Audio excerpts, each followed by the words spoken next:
오늘은 시 두 편을 소개하며 설교를 시작하려고 합니다. 먼저는 우리 정연복 시인이 쓴 상처라는 시예요. 상처. 한번 제가 읊어보도록 하겠습니다. 가슴에 남몰래 상처 없는 사람이 어디 있으랴. 하루를 살면서도 생채기로 얼룩지는 것이 인간의 삶이거늘.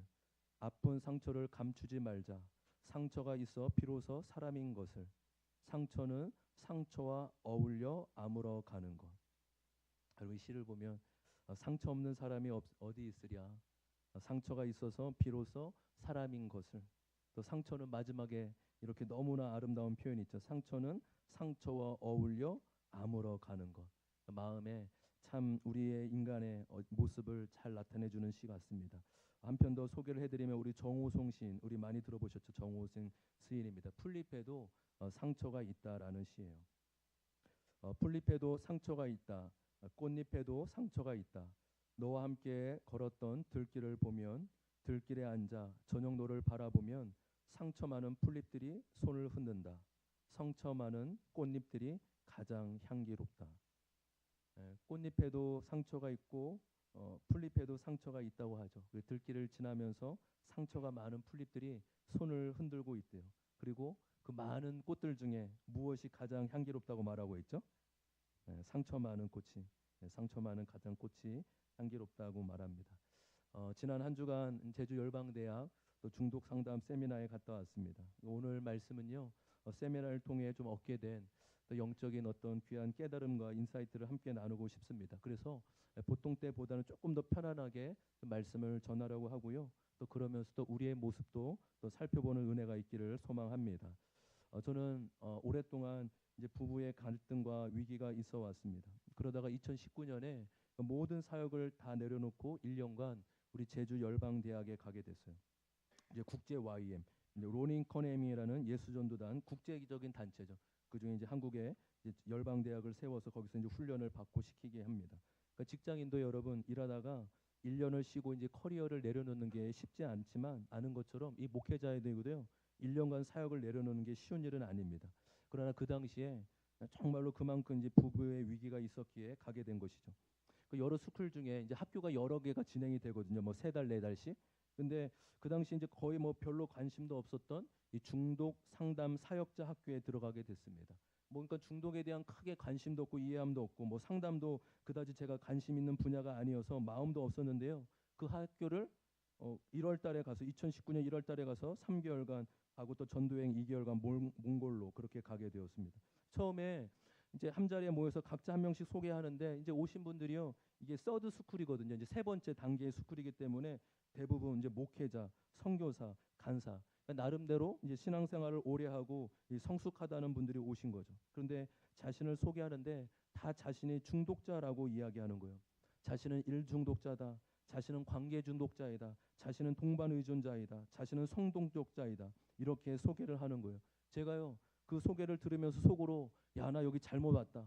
이 중독자들만 오는 건데 나 잘못 왔다. 이런 표정을 이런 생각이 드는 거예요. 나중에 시간이 지나면서 그분들이 말하길 저의 표정이 마치 자신들을 되게 우습게 보는 것 같이 되게 하찮게 보는 것 같았다라고 웃으면서 나중에 얘기하시더라고요. 그런데요 제가 그곳에서 배우다 보니 이 중독에 대한 이해가 다르다는 것을 알게 되었습니다. 여러분 중독에 대한 정의나 중독자의 개념이요 조금은 다를 수 있습니다. 그리고 오늘은 제가 인간에 대한 이야기, 이 심리에 대한 이야기를 좀 하게 될 텐데 성경과 다르지 않다라는 것을 먼저 여러분 전제로 잘 알아두시면 좋겠어요. 여러분 중독을 성경적인 관점으로 보면 무엇일까요? 한번 넘겨줄까요? 예, 넘겨주세요. 예, 뒤로요. 예, 예. 여러분 중독은요 바로 성경적으로 관점을 보면 이거예요. 우상숭배. 하나님보다 더 의지하고 힘들 때 찾게 되는 것, 좋아하는 것. 두 번째, 노예, 종. 끊지 못하고 사로잡힌 것. 세 번째, 속박, 자유와 기쁨이 없는 것. 여러분 저와 여러분 안에 이런 것들이 다 있지 않습니까? 나는 중독과 상관없어라고 말할 수 있는 자가 누가 있겠어요? 여러분 우리 안에 하나님보다 더 의지하고 좋아하는 것, 힘들면 하나님 찾기보다 더 그곳으로 가는 거 있잖아요. 그리고 끊지 못하는 것 있지 않습니까? 자유가 없는 것 있지 않습니까? 그러니까 이런 부분들이 다 있지 않습니까? 그러니까 이런 부분들을 오늘 전체적인 부분, 그러니까 심리적인 것과 영적인 것, 성경적인 말씀을 전제로 하고 오늘 말씀을 계속적으로 살펴보면 좋겠습니다. 여러분, 이 중독의 정의는 어떻게 될까요? 여러분 이것을 꼭 기억하셨으면 좋겠어요. 여러분 중독의 정의는 한마디로 마음의 고통을 느끼지 않기 위해 외부적 자극을 주는 거예요. 넘겨주세요. 네. 여러분 오늘은요 조금 약간 공부하는 듯한 느낌이 들 수 있어요. 그럴 때 여러분 일반적인 예배랑 다른 단어를 쓰면서 학습적인 분위로 잘 따라오시면 좋겠습니다. 근데 어렵지는 않아요. 전혀 어렵지 않습니다. 다시 한번 여러분 중독에 대한 이해가 여러분 중독이요. 우리는 뭐 TV에 나오고 막 감옥에 이런 게 아니라고요. 중독의 원래적인 개념이 뭐라고? 조금 넓은 개념이긴 합니다. 넓은 개념. 마음의 고통이 있어요. 우리 안에 마음의 고통이 있는데 이것을 느끼기 싫어가지고 외부적인 자극을 주는 거예요. 두 번째로 쉽게 말해서 조금 더 풀어서 볼까요? 그러니까 모든 중독적인 행위는요. 자신의 내면의 고통을 감추고 피하기 위함이는 거예요. 마지막 세 번째로 좀 더 쉽게 풀어서 말씀드릴까요? 고통을 피하기 위해 찾는 행위. 이것이 바로 중독이라고 할 수 있는 거예요. 여러분 중독자들이 술이나 도박, 마약, 쾌락 같은 거 물론 좋아서 그렇죠. 쾌락적이게 찾기도 하지만 더 근본적인 게 뭔지 아십니까? 마음의 고통을 회피하고 피하고 싶어서 인정하고 싶지 않아서 그런 거예요. 엄마나 선생님한테 혼나 스트레스를 받고 있는데 풀 데가 없어요. 게임만 해요. 그럼 게임이 나의 중독인 거죠. 회사한테 상사한테 혼나서 짜증이 납니다. 화를 풀 데가 없어서 그때마다 술과 담배를 찾습니다. 남자친구와 싸워서 힘들고 괴로워서 쇼핑으로 그 마음을 달래요. 쇼핑이 중독인 거죠. 여러분 일 중독도 마찬가지 아세요? 일하는 것을 이용해서 내 삶에 일어나는 문제와 불편한 감정에서 벗어나고 싶은 거예요. 진짜 감정을 마주하면 고통스럽고 힘들으니 일로 피하는 거죠. 일하니까 얼마나 만족스러워요. 괜찮다고 여겨요. 그러니까 일 중독이 그런 거죠. 여러분 지금 말씀드린 부분은 중독을 조금 너무 넓은 관점에서 그러니까 어쨌든 핵심을 꼭 기억하셨으면 좋겠어요. 뭐라고? 중독이란 내면의 고통을 감추고 대처하기 위한 거다. 찾는 거. 여러분 이해되십니까? 예, 우리 첫 번째 적용 질문 같이 한번 읽어볼까요? 첫 번째 적용입니다. 시작. 나는 고통, 스트레스 등이 있을 때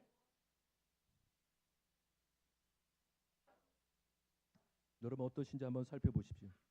여러분 또 하나 이 중독의 중요한 정의는요. 중독은 내 질병, 내 질환이라는 거예요. 내 질환. 여러분 이것이 무엇을 의미할까요? 첫 번째는요. 중독자는 나쁜 사람이 아니라 아픈 사람이라는 거죠. 그러니까 여러분 이 중독이 그러니까 MRI 아마 50년도 안 됐겠죠. 이 뇌를 사진하면서부터 이 중독에 대한 치료와 이해가 180도 달라진 거예요.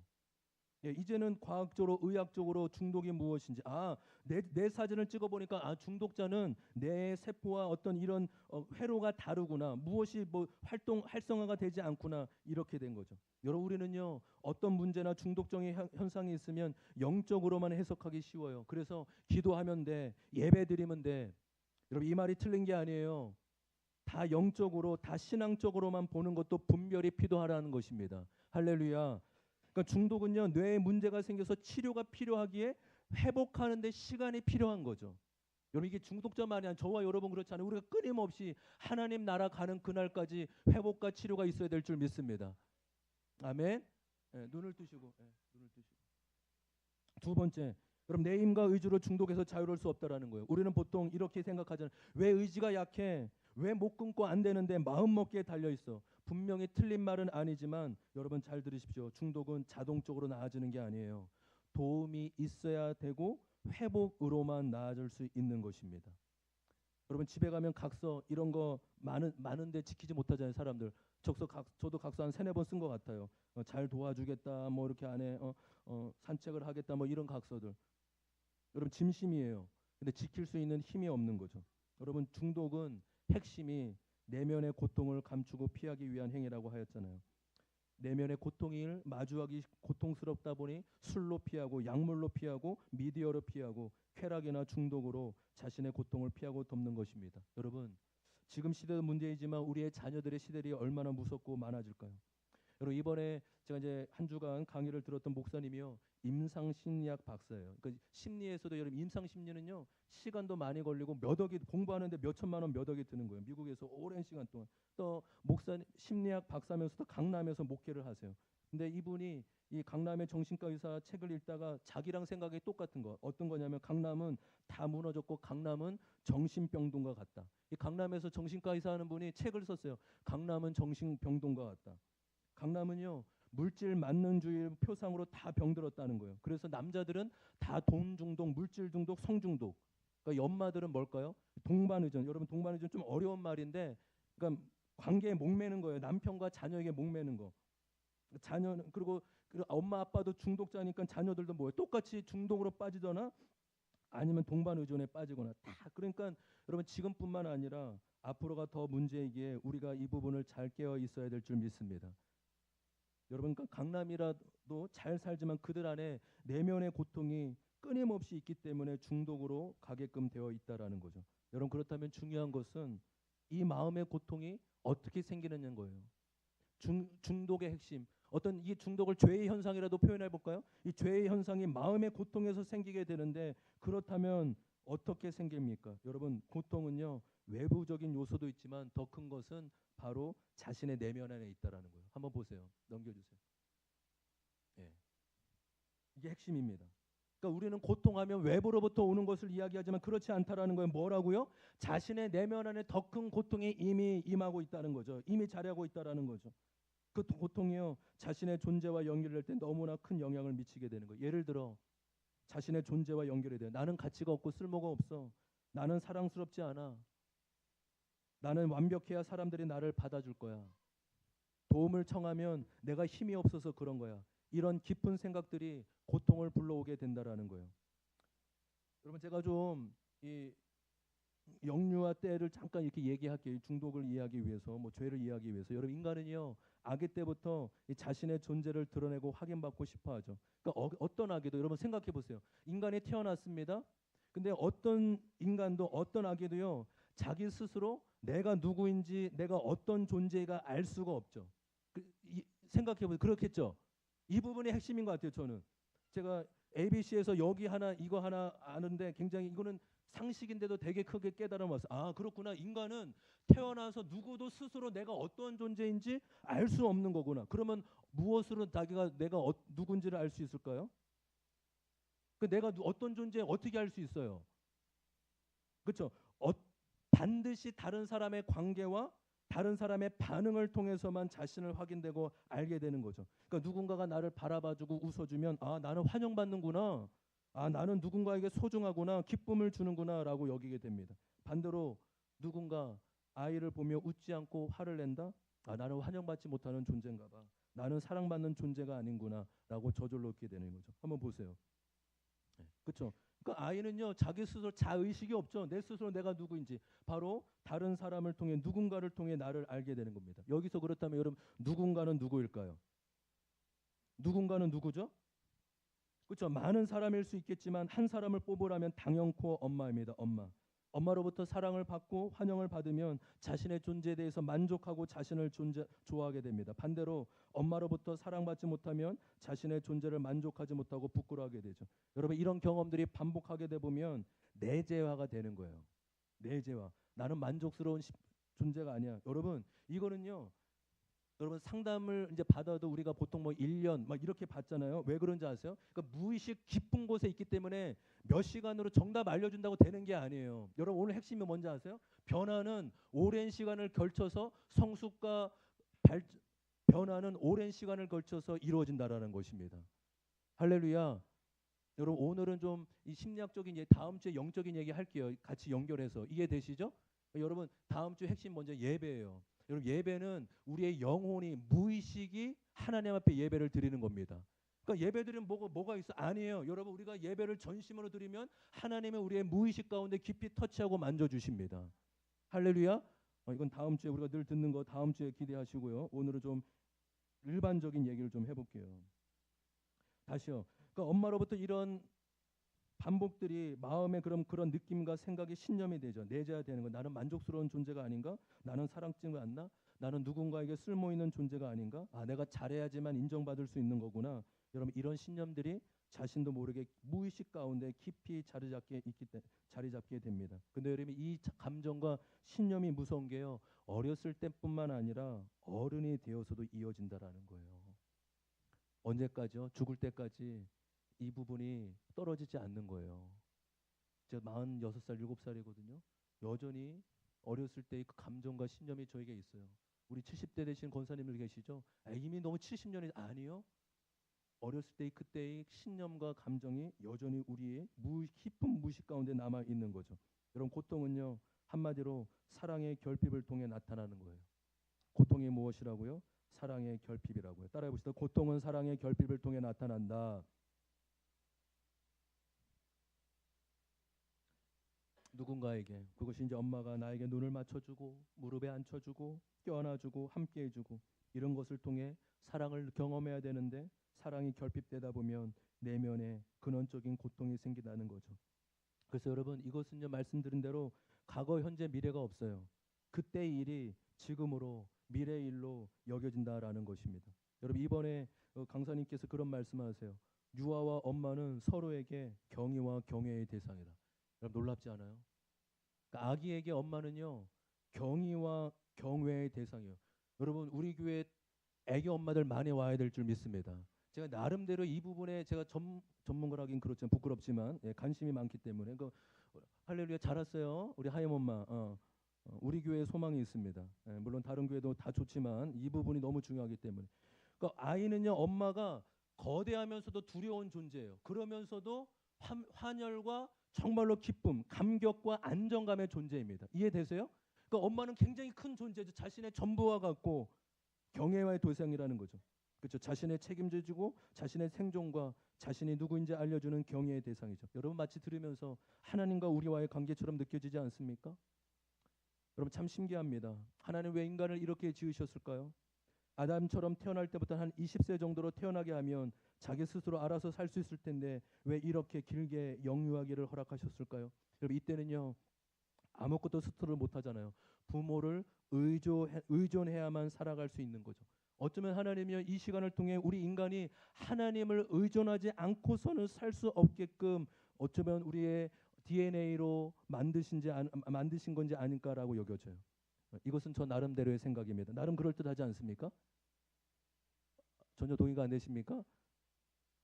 그렇죠. 하나님을 의존하는 존재. 인간이 아무리 힘있고 잘났다 하더라도 하나님을 의존하지 않으면 아무것도 아닌 존재구나. 살 수가 없구나. 더 나아가 이 건강한 의존이 또 스스로 독립할 수 있는 존재로 살아가게끔 배우는 시간이 아닐까라고 여겨집니다. 여러분, 그렇게 가정이 전부예요. 가정에서 인간이 만들어지고 내가 만들어집니다. 여러분, 가정이 무너지면 각 개인만이 아니라 나라가 무너지게 돼요. 여러분, 가정이 개인이고 개인이 가정임을 믿습니다. 가정이 이렇게 중요한 거예요. 가정이 이렇게 중요하다고요. 저는 트럼프 대통령을 그렇게 좋아하지 않지만 트럼프가 이제 미국의 성은 남성과 여성밖에 없다. 여러분, 얼마나 성경적이에요, 이 트럼프 아저씨. 다른 분은 뭐 괴팍하고 이상한 아저씨지만 가정, 왜 다른 건 모르겠지만 가정 하나는 그래도 4년 동안은 나름대로 잘 설 수 있겠잖아요, 미국이. 안 그렇습니까? 비판하고 뭐 여러 가지 뭐 인권 왜 중요하지 않냐 이렇게 얘기할 수 있지만 가장 중요한 가정 지키자. 남자와 여자, 아빠와 엄마, 그렇게 그것이 가정이 나라를 지키는 가장 유일한 길인 것이죠. 그럼 이 부분을 이해하는 게 너무나 중요하게 동일한 주제로 뇌 과학적 관점으로 잠시 말씀드릴게요. 한번 사진 보실까요? 여러분, 인간은 뇌 발달은요, 만 4세까지 가장 활발하게 발달합니다. 특별히 뇌는요, 저절로, 물론 하나님이 인간의 뇌가 저절로 자라게끔 세팅하셨지만 더 중요한 것은 주변의 사고 작용을 통해 발달한다라는 거예요. 다시 한번요, 뭐라고요? 뇌는요, 인간의 뇌는요, 그냥 저절로 발달해요. 근데 그냥 저절로만이 아니라 무엇이요? 주변의 상호 무엇을 통해요? 작용을 통해 일어난다는. 그래서 인간의 뇌가요, 참 무섭습니다. 신기해요. 만 3돌까지, 3돌까지요, 인간의 뇌의 구조와 기능들이요 거의 다 완성되고 바뀐다는 거예요.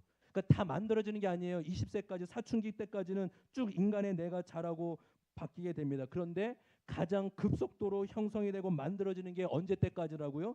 3세 때까지요. 3세 때. 다음 화면 보세요. 근데 인간의 뇌가 어떻게 발달되면 주로 세 단계로 발달하는 첫 번째, 뇌간, 이 생명의 뇌로 불러져요. 이 생명의 뇌는요, 태어날 때부터 거의 완성됩니다. 왜요? 숨 쉬어야 되고 느껴야 되고 심장에 뛰어야 되는, 그러니까 인간의 모든 기관과 어떤 세포를 조절하는, 자율신경을 조절하는 이 뇌관이에요. 두 번째로 발달하는 게 뭡니까? 변형계라는 거예요. 넘겨주세요. 예. 바로 이것은 이제 생후 1, 2개월부터 만 3, 4세까지 아주 활발하게 형성이 되는 겁니다. 여러분, 이 부분을 통해 이때 필요한 자극이 오지 않으면, 자극이 와야지만 자신의 정서와 감정이 풍성해지고 조절 가능한 거예요.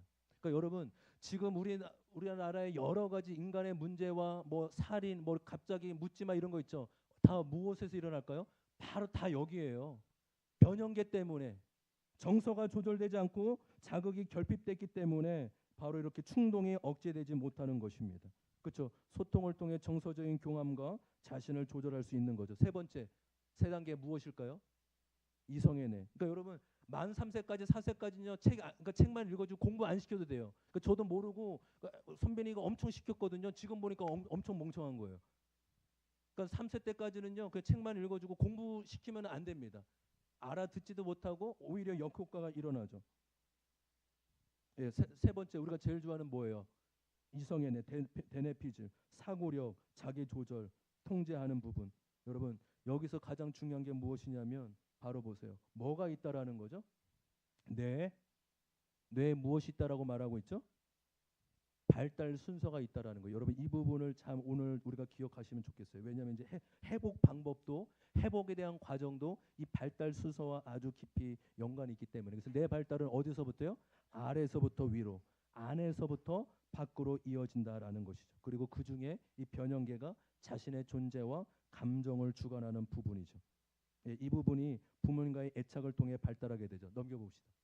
여러분, 우리가 뭐 애착 이제는 잘 알지만 특별히 조금 더 저는 다른 관점으로 좀 요약해서 말씀드릴게요. 애착에는 안정 애착과 불안정 애착이 있잖아요. 안정 애착이란 엄마가 0세부터 3세까지 잘 안아주고 사랑해주고 보살펴주는 그런 안정적으로 자신의 정서와 친밀감이 형성이 되는 거예요. 근데 반대로 그런 사랑이 결핍되고 오지 않으면 불안정 애착이 있게 되는데, 두 가지를 잘 보시면 돼요. 그러니까 보시면서 나는 어떤 유형인가 생각하시면서 들으시면 돼요.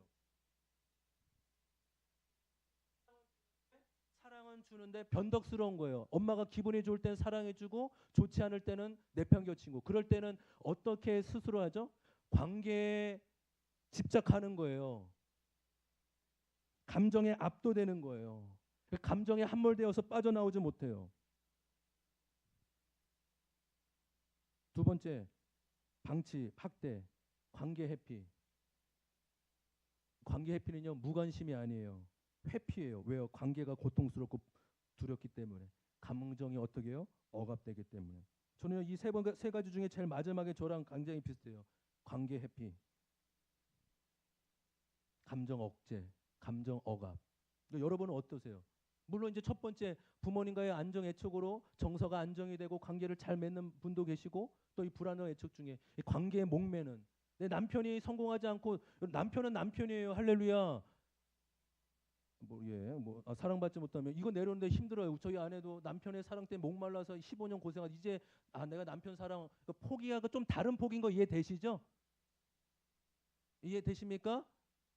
예. 이해되시죠?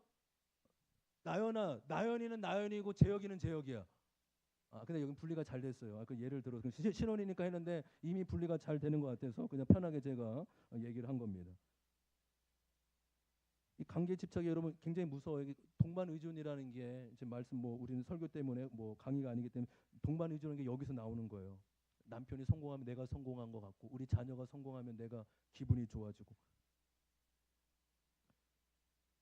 여러분, 요즘 나르시시즘이 사회적으로 이슈가 되지 않습니까? 자기밖에 모르는 자기 중심적으로 전혀 타인을 공감하지 못하는 이기적인 사람. 바로 여기에 문제가 있는 거죠. 나는 어떤 사람도 필요 없어. 나는 내가 지키고 나만 사랑해야 돼. 나는 나만 사랑하고 나만 중요해. 여러분, 상처가 많을수록 자신만 의지하게 돼요. 그렇기에 자신이 틀렸다고 전혀 얘기할 수 없죠. 자하고 강하고 고집스럽습니다. 그래서 우리 교회가 끊임없이 하는 훈련, 그렇습니다. 내 잘못을 인정하고 나의 죄를 인정하는 것이 최고의 훈련이에요. 아멘. 여러분, 이것이 왜 무서울 거예요? 신앙생활에도요, 하나님보다 내가 더 크기 때문에요. 나보다 더 큰 이가 이 세상에 없는 거예요. 하나님을 믿어요.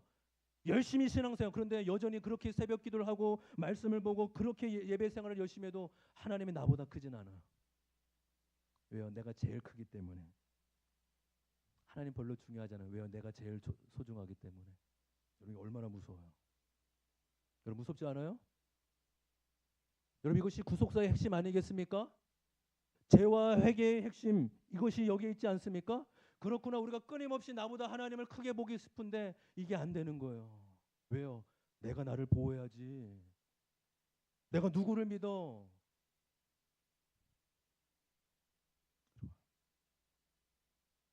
여러분 하나님 믿어도 괜찮은 분이에요.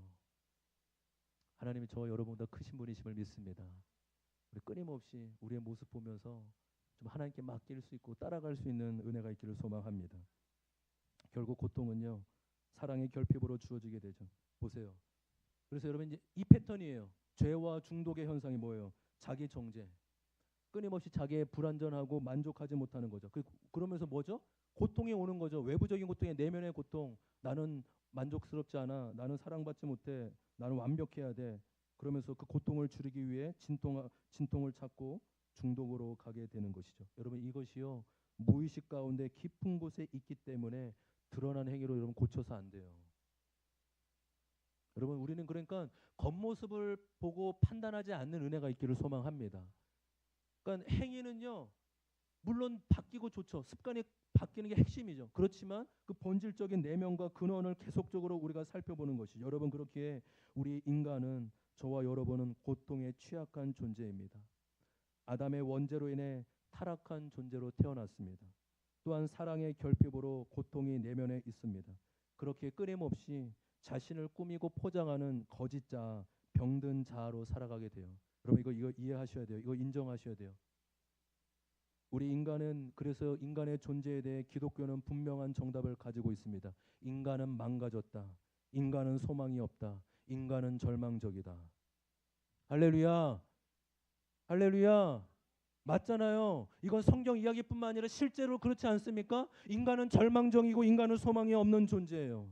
그렇기 때문에 오직 하나님께만 소망이 있고 예수 그리스도만이 우리의 구원자임을 믿습니다. 그러니까 이것이요 유일한 해답이고 정답임을 믿어요.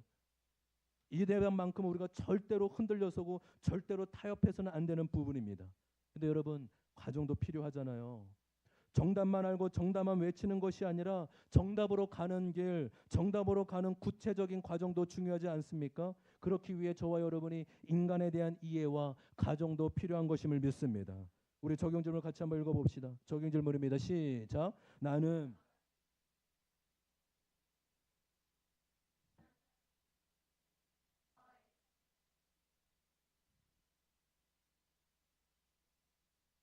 여러분 그렇잖아요. 아담의 원죄로 인해 우리는 100% 타락한 존재로 죄인으로 태어났습니다. 근데 또 이 땅을 살면서 사랑의 결핍으로 고통 가운데 살게 되죠. 그래서 우리는 병든 자로, 거짓 자로, 나도 모르게 깊은 무의식 가운데 병든 자로 살아가고 있는 것이죠. 저는요 2019년 1년의 시간이요, 저를 이해하고 사람을 이해하고 목회를 이해하는데 너무나 소중한 시간으로 남아 있습니다. 제가요 지금도요, 야 그것을 몰랐으면, 물론 부부의 위기 때문에 갔지만 그 시간이 없었으면 목회를 어떻게 할 뻔했나. 그 목회를 하긴 하겠죠. 근데 어떻게 목회를 이해하고 사람을 이해하며 할 수 있었을까, 이런 생각이 들어요. 물론 복음을 외쳤을 것이고 십자가가 전부라고 외쳤을 것입니다. 저는 지금도 복음을 전하는 자가 저의 비전이고 유일한 기도 제목입니다. 근데 왜 복음만이 답인지는 인간을 모르면 구체적인 사역과 과정이 나오지 않는다는 것이죠. 이 중독 사역자 학교에서 속으로 모이면 자신의 망가진 모습, 죄와 상처로 얼룩지고 넘어진 모습을 나누는 거예요. 정말 깊은 수치, 성폭행을 당하고 부모님께 버림을 받고, 그래서 자신은 성중독자이고 일중독자이다, 이런 고백과 나눔들을 하는 거예요. 처음에는요 저도 그것들을 듣는 게 너무 힘들고 낯설은데 시간이 지나면서 적응이 되는 거예요. 아, 어떤 얘기를 해도 괜찮은구나. 나도 망가졌고 너도 망가졌기에 누구도 판단할 수 없고 정죄할 수 없구나라는 마음이 드는 거죠. 상처와 수치를 얘기해도 어떤 얘기를 해도 괜찮더라고요. 서로에게 있는 모습 그대로 솔직하게 나가니 그때부터 회복이 일어나는 겁니다. 저는요 이거요 선교단체 안에서만, 그것도 아주 훈련을 많이 받은 선교와 단체 안에서만 되는 줄 알았어요. 그러다가 우리 기독교회를 갔는데 그것이 일반 교회, 지역교회에서도 그대로 되고 있다는 게 너무나 놀랍고 대단해 보였어요. 여러분, 아들이 장애를 가지고 있다는 거 요즘에도 안 밝히는 부모가 있는 거 여러분 아시죠? 집으로 못 오게 하는 거 아시잖아요. 아들의 장애 때문에. 근데 거기는 아들이 10년 넘게 막 서울대를 나왔어요. 막 출세했는데 직장을 잃고 실연을 당하면서 집을 안 나오는데 10년 동안. 가보면요, 막 방에요. 목장 예배하고 있는데 방에 아들이 멀쩡하게 생긴 건 멀쩡한데 이렇게 얘기하면 얘기를 안 해요. 왜 그런 거 보니까 10년 동안 방을 안 나왔대요. 나눔 가운데 자신이 감옥 간 이야기, 술과 음란과 중독에 빠진 이야기, 몇 번이나 바람피고 이어낸 이야기, 이런 수치와 죄를 있는 그대로 얘기하는 보고 기가 막힐 정도였습니다. 이게 되는구나. 야, 이게 선교단체만 아니면 훈련 기간만이 아니라 그냥 일반 교회에서도 되는구나. 여러분, 그 모델을 보고 조금이나가 우리가 용기가 낼 수 있고 따라갈 수 있는 겁니다. 아멘. 여러분, 약간의 차이는 있어요. 열방대학의 회복사역은 조금 더 상처로 접근해서 회복으로 나아가요. 근데 우리 교회는 죄로 접근해서 거룩과 구원의 목적으로 두고 있죠. 어쨌든 살아나고 살리는 인생을 살아가는 데는 공통점이 있죠. 그렇다면 이제 마지막으로 어떻게 회복과 성수로 나아갈 수 있는지 몇 가지 실제적인 적용을 나누고 맞추려고 합니다. 마음은요, 의식과 무의식으로 이루어질 수 있어요. 보세요. 여러분, 이 무의식은요, 성경에 나와 있지 않지만 성경에 수많은 마음이라는 용어 가운데 이 의식, 무의식이 포함되고 있어요. 무의식은 심리 프로이드가 얘기한 게 아니에요. 이미 인간의 존재 성경에서도 얘기하고 있어요. 무의식이 뭐라고요? 의식보다 훨씬 더 큰 영향을 미치고 있어요. 그래서 중요한 게 뭘까요? 의식을 변화시키는 것보다 더 중요한 게 무의식을 변화시키는 거예요. 우리가 아무리 알아도 살지 못하지 않습니까? 왜요? 의식이 없어서가 아니에요. 의식이 안다고 해도 무의식이 끊임없이 더 큰 영향을 미치기 때문입니다. 그렇기에 여러분, 저와 여러분이 신앙을 통해 우리의 마음을 다루고 무의식을 다뤄야 될 줄 믿습니다. 그 무의식의 변화가 일어나야지 진정한 변화라고 할 수 있는 거예요. 이 부분은 다음 주 조금 더 깊이 나누도록 할게요. 여러분, 아까 우리 인간의 뇌 발달 어떤 순서로 발달한다고 말씀을 드렸죠? 그렇죠?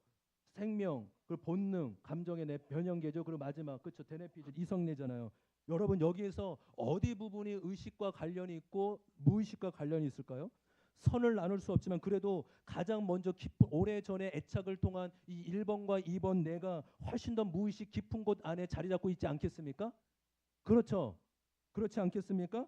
그렇기 때문에 여러분, 우리가 인지적인 부분, 제가 거기서 깜짝 놀랐어요. 야, 그렇구나. 우리 한국 교회가 그동안 성경 공부 외치고 지식을 외쳤지만 이 성경 공부로 변화가 다가 아니구나. 여러분, 그래서 우리 교회, 우리들 교회를 통한 이 양육이요, 참 놀라워요. 양육은 성경 공부가 아니에요. 물론 크리스천 베이직은 성경 공부입니다. 할렐루야. 예, 배우긴 해야 되죠. 우리가 아무것도 모르고 뭐 어떻게 하겠습니까? 그렇죠? 근데 삶을 다루는, 마음을 다루는 거잖아요. 근데 한계가 있다가 아무리 많이 변해도 박사 뭐 철학자라 해도 배운다고 해서 변화되는 게 아니에요. 성숙해지는 게 아니에요. 지식은 변화를 가져다 주는 게 미비한 거죠. 그러면 어떻게 변화가 일어날까요? 잘 들으세요. 이 1번과 2번 뇌에서 변화가 일어나야 돼요. 다 쉽게 말해 뭘까요? 몸과 체험으로부터 시작한다는 거예요. 지식이 아니라 정보가 아니라 우리가 어렸을 때 했던 몸과 체험으로부터 시작해야 된다라는 거죠. 여러분, 그래서 이 변형계는요, 몸과 체험에 연관이 있어요. 나도 모르는 사이에 변화가 일어나요. 그리고 첫 번째, 두 가지만 적용하고 마칠게요. 첫 번째, 어떤 걸 우리가 나가야 될까요? 영적 가정의 제 경험이 중요하다는 거예요. 한번 따라할 거예요. 영적 가정의 제 경험이 중요하다. 공동체 경험이에요. 다시 말해요. 여러분, 회복은요, 혼자가 아니라 함께할 때 일어납니다. 아멘. 목장은 하나님이 우리를 불러주신 하늘 가족, 영적인 가족이죠. 그냥 함께하고 그냥 나눌 때 변화가 일어나는 거예요. 어떤 변화요? 잘 들으세요. 우리가 2년 동안 모였잖아요. 2년 동안 이렇게 열심히 한 번도 안 빠지고 막 3, 4시간 모이면 12시까지 모였는데 나에게 무슨 변화가 있어? 여러분, 이런 얘기 하시면 안 돼요. 지금 그 얘기는 의식만 얘기하는 거라고요. 무의식 가운데 끊임없이 변화가 일어나고 있는 것을 믿습니다. 그 이유를 설명해 드릴까요? 왜요? 우리의 가족들은, 원가족들은 안타깝게도 아픔과 영가족이 역기능이 있었죠. 사랑도 주셨지만 때로는 우리의 행위를 보고 판단하거나 받아들지 안 받아들지 말을지. 왜냐하면 우리 부모님도 상처와 아픔이 있기 때문이죠. 때로는 나의 존재 자체보다 내 행위를 보고 기준을 삼아 주셨죠. 제가 초등학교 3, 4학년 때 동네에서 놀다가요, 쌍둥이 여자들 동갑내기 쌍둥이 여자들하고 말다툼을 하다가 뭐가 그렇게 서운했는지 이제 울면서 집에 돌아왔어요. 그 모습을 보고 엄마가요, 물론 이제 저를 위해 한다는 말이겠죠. 야, 너는 남자가 여자들한테 싸워서 뭘 울면서 돌아왔냐, 이렇게 핀잔을 주는 거예요. 제가 그 말을 듣는데 너무 부끄럽고, 이 여자애들하고 싸워서 쌍둥이 2명, 쌍둥이 걔네 무서웠던 애예요. 어쨌든 근데 그것보다 엄마가 야, 남자가 무슨 여자한테 싸워서 우냐라는 말이 너무 수치스럽고 부끄럽게 여겨졌어요. 그래서 제가 아내한테 그렇게 치지 않으려고 하는지 모르겠습니다. 우리들의 원가족들은 우리의 존재보다 행위에 따라 판단할 때가 많다고요. 그래서 때로는 감추어야 합니다. 숨겨야 합니다. 그래서 엮이는 가정에 3가지의 비밀이 있어요. 말하면 안 돼. 느끼지 마. 네 감정 숨겨. 이게 엮이는 가정. 이거 지금 1,000만 원짜리 강의를 지금 다 하는데 이렇게 하면 안 돼요. 저도 오랫동안 이거 해야 되기 때문에. 그 사실대로 말하고 싶은데, 있는 그대로 말하고 싶은데, 그러면 엄마 아빠가 받아주지 않을 수도 있기 때문에 숨기고 감출 때가 나도 모르는 게 많다고요. 이해되세요, 여러분? 목장은 어떤 곳이에요? 솔직하게 있는 그대로 나눠도 된다라는 거예요. 좋은 모습으로 포장하지 않으셔도 돼요, 여러분. 저도 이렇게 목사가 이렇게 망가지면 여러분들 좀 어떠세요? 여러분, 나를 괜찮은 사람으로 포장하고 감추지 않으셔도 된다고요. 죄와 수치까지도 오픈하셔도 된다고요. 그러면서 경험을 하는 거예요. 무의식 가운데 얘기해도 괜찮네? 나를, 내 망가진 모습, 내 형편없는 모습을 숨기지 않아도 괜찮네? 이 경험이 무의식 가운데 재경험되어지는 것입니다. 그분들이 그렇게 할 때 야, 무슨 너 그런 죄 줬어? 야, 무슨 그런 수치가 있냐? 이런 말 안 하잖아요. 그러면 이런 말 안 한 것 자체가 내가 지금 내 존재로 수용되고 용납되고 있는 거예요. 여러분, 그래서요, 여러분, 하나님과의 관계는 인간관계에 아주 밀접합니다. 아멘? 여러분, 영성이요, 무슨 맨날 교회 와서 뭐 365일 교회에서 살고 뭐 살 사람도 없지만, 뭐 사는 분도 없지만, 이게 영성이 아니라고요. 영성은 모든 과정과 관계 가운데 일어나는 것임을 믿습니다. 자녀들 진로하는데, 남편들 직장 결정하는데, 돈을 쓰는데, 대화하는데, 말 하나, 이 모든 것에 영성이 다 묻어나는 거예요. 여러분, 그래서 참 우리 교회가요, 참 좋은 교회예요. 아멘 하세요, 여러분. 지금 열방대학을 깜짝 놀란다니까. 5년 전에 저 같이 공부했던 다들 사역자거든요. 제가 우리 교회 이렇게 하고 페이스북 보면서 야, 대단하다고. 이게 우리 여기서도, 왜냐하면 간사분들도 잘 안 될 때가 있거든요. 서로 시기하고 싸우고 이런 것 때문에, 미묘한 이런 감정 때문에. 근데 이게 교회에서 된다고 깜짝 놀라요. 그래서 굉장히 제가 격려와 칭찬을 많이 얻고 왔습니다. 그래서 우리 교회가 그래도 잘 하나님이 원하시는 방향으로 잘 가고 있구나, 굉장히 좀 나름대로 확신을 갖고 왔습니다. 물론 우리가 공동체 안에 또는 목장으로 모일 때 역동이 일어나기도 해요. 내 마음 안에 역동이 일어나 힘들기도 해요. 그래서 권위자가 보기 싫고 믿기도 해요. 목사가 권위자가 꼴 보기 싫고 거부하고 싶은 마음이 들 때도 있습니다. 물론 그것이 권위자의 책임인 부분도 분명히 있지만, 중요한 건 내 마음을 봐야 돼요. 내 마음이 왜 그렇지? 내 마음이 왜 이렇게 요동치고 화가 나지? 그 원인을 찾아가 봐야 되는 것입니다. 여러분, 목장 안에서 서로 받아주는 은혜가 있기를 소망합니다. 어떻게요? 존재와 행위를 구분하셔야 돼요. 죄인된 존재는 수용하고 받아주지만 죄에 대해서만큼은 함께 아파하고 싸워야 되는 것입니다. 이해되시죠? 존재와 행위를 분별하고 구별해야 된다는 것. 죄를 끊어내고 이겨낼 수 있도록 겉면으로 함께 해야 되는 거죠. 그래서 존재적 수용과 삶에 대한 처방, 따라할까요? 존재적인 수용과 죄에 대한 처방이 함께 가야 된다. 할렐루야. 여러분, 목장을 가치 있게 여기는 은혜가 있기를 소망합니다. 목장에서의 나눔을 소중히 여기십시오. 그게 아무것도 아닌 게 아니라, 제가 요번에 다시 한번 확신 들었잖아요. 야, 이 존재적으로 무의식으로 끊임없이 변화가 일어나고 있구나. 그럼 내 삶이 안 바꾸고 있다고 절망하지 마십시오. 그대로인 것 같다고, 이미 계속적으로 하나님 우리의 마음과 무의식 가운데 일하고 계시고 우리 역사하고 계심을 믿습니다. 할렐루야. 마지막으로 한 가지 더는요, 회복은요, 몸과 아주 밀접한 관계가 있다라는 거예요. 우리의 뇌는요, 몸과 아주 가까운 연관이 있어요. 그래서 우리가 성인이지만 몸을 움직이는 놀이치료, 춤치료, 그림치료, 이런 거 너무나 효과적이에요. 여러분, 사람과의 허깅 이런 거 너무 중요합니다. 저도요, 이 애착 형성이 잘 되지 않아 이 피부 접촉, 이 허깅 이런 게 아직도 어색하기도 합니다. 근데 끊임없이 저도 훈련하고 있고 해보고 있는 거예요. 왜요?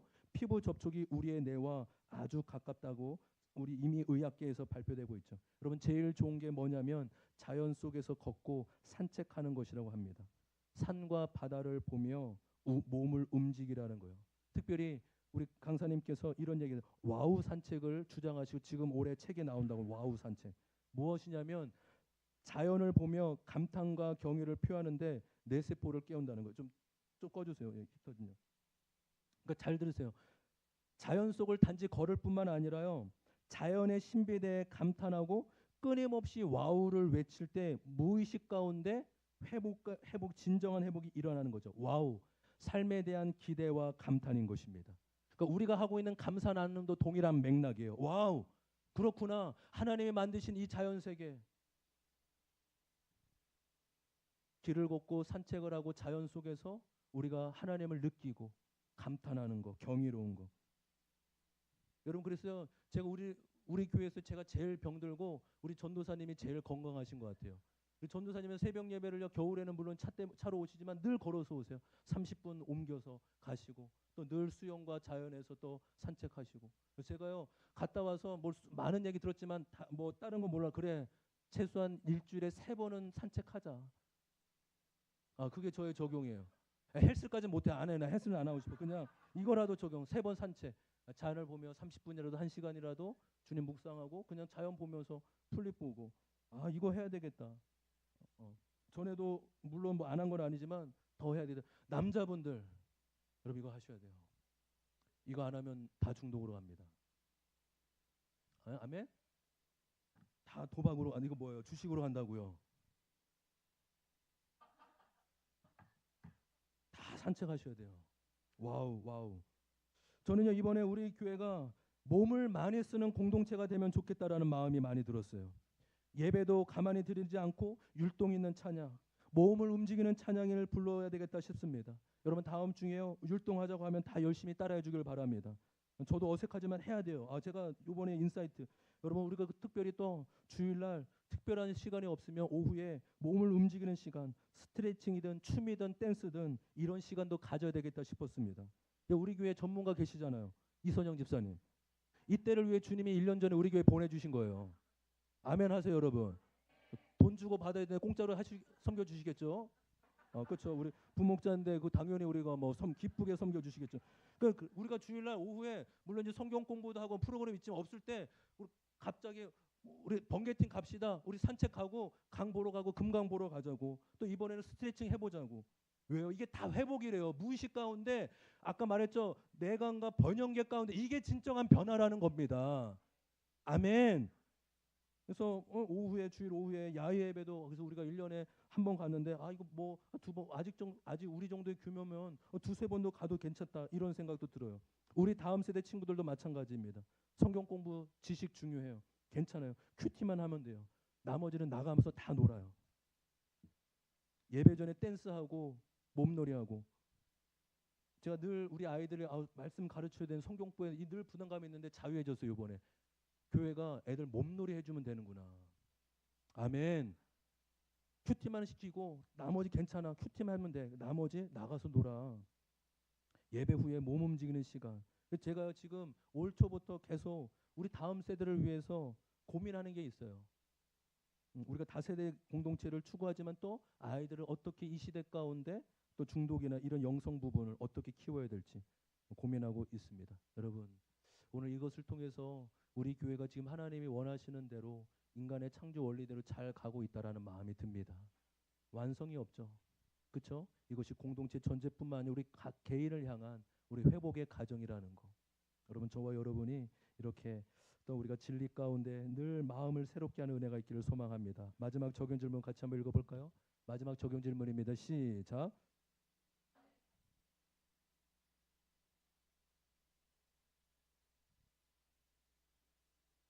할렐루야.